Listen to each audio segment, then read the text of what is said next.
शिवनेरी किल्ला इथे झाला. त्यांच्या आई जिजाबाईंनी त्यांना शौर्य, सत्य आणि धर्म शिकवला. लहान असतानाच त्यांनी स्वराज्याचे स्वप्न पाहिले. ते सत्तेसाठी नव्हे तर रयतेच्या सुखासाठी.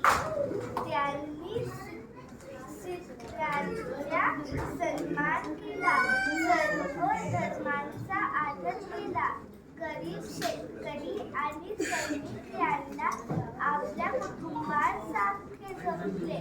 त्यांनी रायगड किल्ल्यासारखे मजबूत किल्ले बांधले आणि साम्राज्य बळकट केले.